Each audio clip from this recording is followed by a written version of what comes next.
श्री कृष्ण नाम और पारस पत्थर। पारस लोहे को सोना बनाता है, किंतु कृष्ण नाम से मनुष्य देह ही कंचन बन जाती है। जाने सनातन गोस्वामी और पारस पत्थर। एक भक्ति कथा।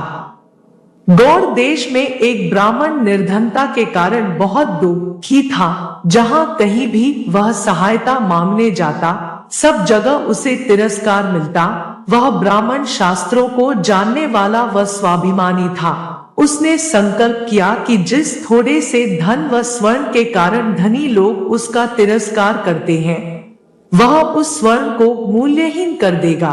वह अपने तप से पारस प्राप्त करेगा और सोने की ढेरियां लगा देगा। लेकिन उसने सोचा कि पारस मिलेगा कहां? ढूंढने से तो वह मिलने से रहा।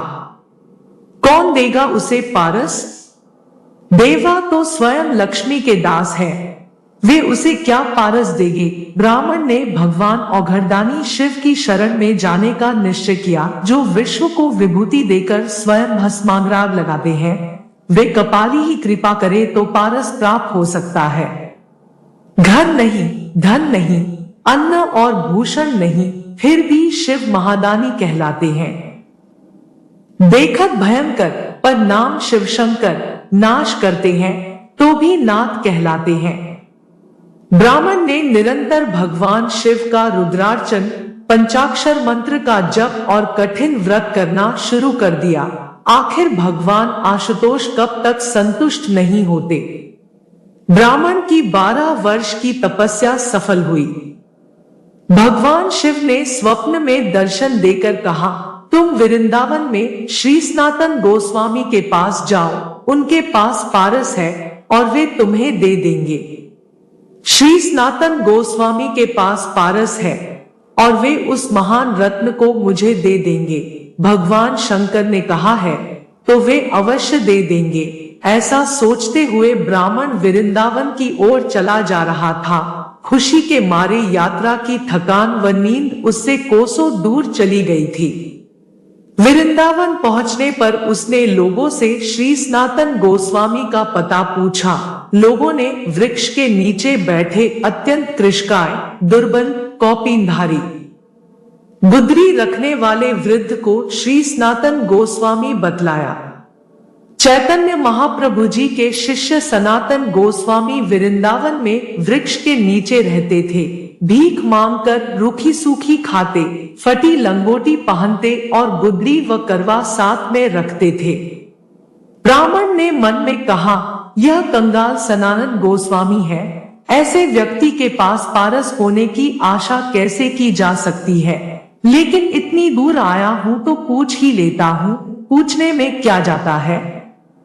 ब्राह्मण ने जब श्री सनातन गोस्वामी से पारस के बारे में पूछा तो उन्होंने कहा, इस समय तो मेरे पास नहीं है, मैं उसका क्या करता?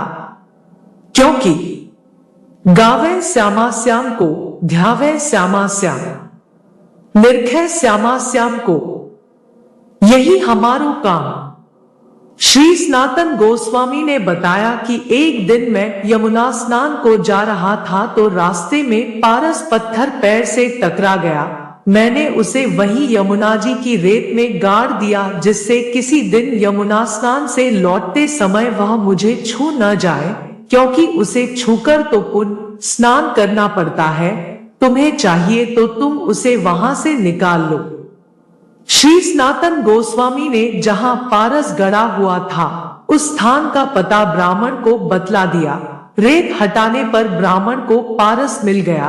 पारस की परीक्षा करने के लिए ब्राह्मण लोहे का एक टुकड़ा अपने साथ लाया था। जैसे ही ब्राह्मण ने लोहे को पारस से स्पर्श किया, वह स्वर्ण हो गया। पारस सही मिला है।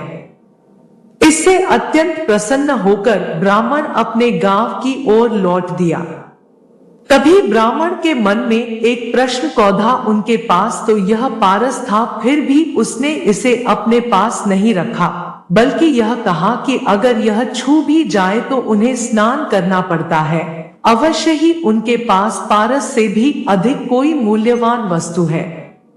ब्राह्मण लौटकर श्री सनातन गोस्वामी के पास आया और बोला, अवश्य ही आपके पास पारस से भी अधिक मूल्यवान वस्तु है, जिसके कारण आपने उसे त्याग दिया। ब्राह्मण को देखकर हंसते हुए श्री सनातन गोस्वामी ने कहा, पारस से बढ़कर श्री कृष्ण नाम रूपी कल्पवृक्ष मेरे पास है। कल्पवृक्ष सम है सदा करुणामय हरिनाम। चाह किए देता मुक्ति, प्रेम किए ब्रजधाम। पारस से तो केवल सोना ही मिलता है, किंतु श्री कृष्ण नाम सब कुछ देने वाला कल्पवृक्ष है। उससे आप जो चाहेंगे वह प्राप्त होगा। ऐसा कोई कार्य नहीं जो भगवान के नाम के आश्रय लेने पर न हो। मुक्ति चाहोगे, मुक्ति मिलेगी। परमानंद चाहोगे, परमानंद मिलेगा। व्रजस चाहोगे, व्रजस मिलेगा। श्री कृष्ण का एक नाम सब पापों का नाश करता है, भक्ति का उदय करता है, भवसागर से पार करता है और अंत में श्री कृष्ण की प्राप्ति करा देता है। एक कृष्ण नाम से इतना धन मिलता है।